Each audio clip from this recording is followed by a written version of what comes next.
Hi BookTube. I first want to apologize for my voice. I'm just at the tail end of a cold, but I wanted to get these videos filmed, so I sound kind of funny, but I'm just gonna push through it and film these videos. So I'm here with the best comics of 2018. Disclaimer, because I always get a comment about this, that not all of these comics were released in 2018. I just happened to read them in 2018. And I also want to tell you that I'll be including both single issues, volumes, and complete collections. Number 7, Colonus by Ken Pisani, Arturo Loria, and others. So this is about a future where Earth could no longer support humanity. So all the rich and elite left and they colonized Mars, and eventually the poor, working class, and the outcasts were able to leave Earth and they settled on Venus. Eventually, the Mars contingent realized that they were slowly destroying Mars, much like they did Earth.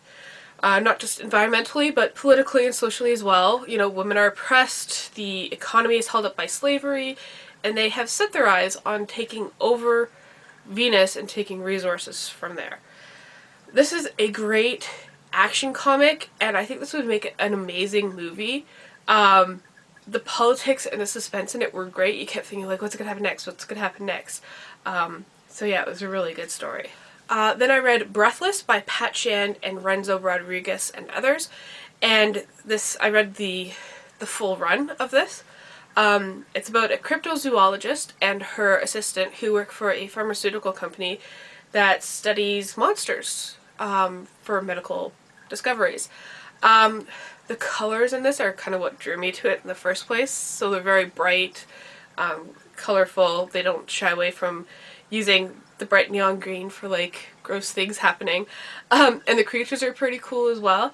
And the two main characters are, you know, complicated and fully realized. It's a feature which I find is rare in short comics. And as the story progresses, you get more of their story, and it really is really quite cool.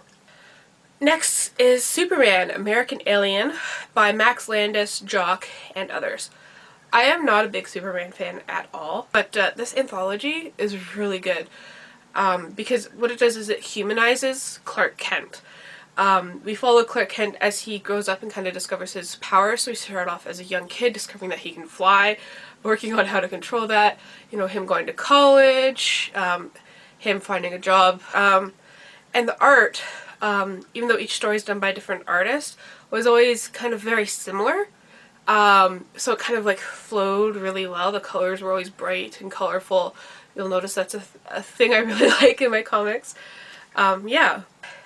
Then comes Disenchanted by Simon Spurrier, German Era Muspe, and others. Sorry, really bad at pronouncing names. This is an urban crime police drama set in the fairy world.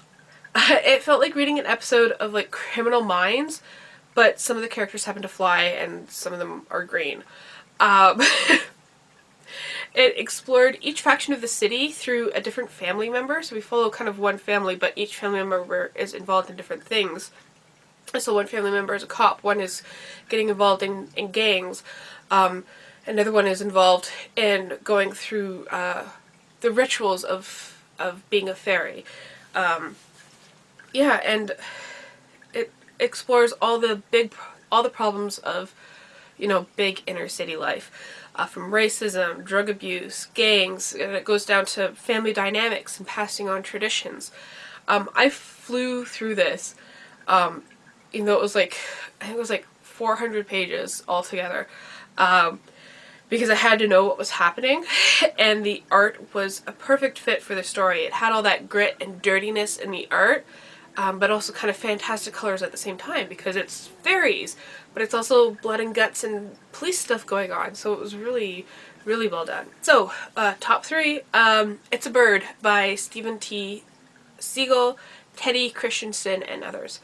This is kind of like a meta comic, It's about a comic writer who gets asked to write for Superman, except Siegel is having a hard time coming to terms with how to connect with the character of Superman, and also dealing with depression and a family history of Huntington's disease. What really stuck out in my mind, though, is the depiction of someone in the end stages of a chronic disease, which is really realistic, and it does not dilute it to make it seem more pretty than it actually is.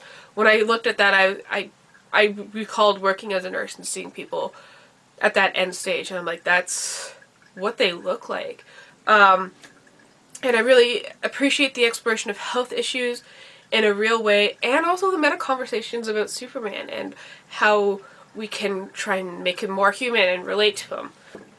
Next, at number 2, and the only reason this is not number 1 is because number 1 just blew me out of the water. Number 2 is Batman Damned, issues number 1 and 2. Number 3 comes out in March, and I can't wait. This is by Brian Azzarello, Lee Bermejo, and others. I chose this almost solely for the realistic art style. It is mind-blowing. I actually went and got a bunch more of Lee Bermejo's work because I just was so in awe of it, of how realistic and detailed it is, which you don't see in a lot of normal kind of Batman comics. So I kind of have to get it out, faster.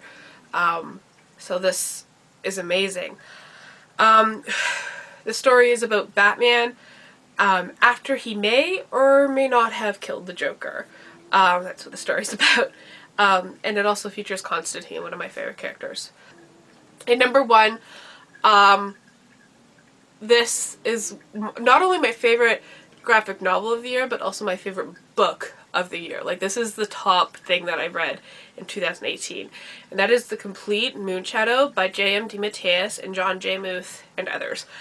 Yeah, this is the book that, if you follow me on Twitter and Instagram, this is the book that I splurged on.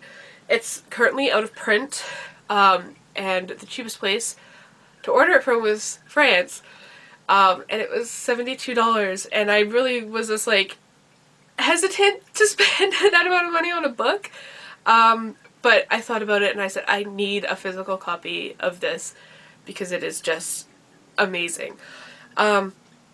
If you or anyone does not consider comics as literature, you really need to read this. It's the story of Moonshadow, the son of a hippie human and a god orb alien. And he travels around the galaxy with a furry libertine named Ira and his cat Frodo. And it's a coming of age story, it's a fairy tale, it's science fiction, it's satire, and it all deals with philosophy and literature and what it means to be human. And it's astounding. It takes both kind of like this highbrow kind of, let's start off with, some epic poetry, and then let's end with a fart scene.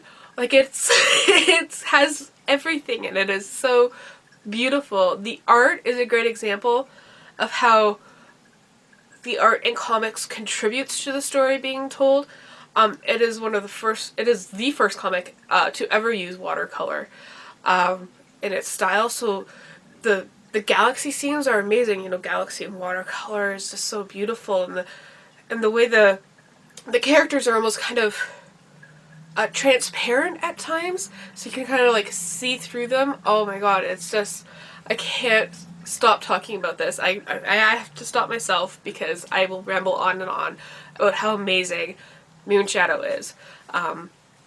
Yeah, so that's it. Those are my best comics of 2018. Let me know what your favorite comic of 2018 was, if you've read any of these, and thank you for watching.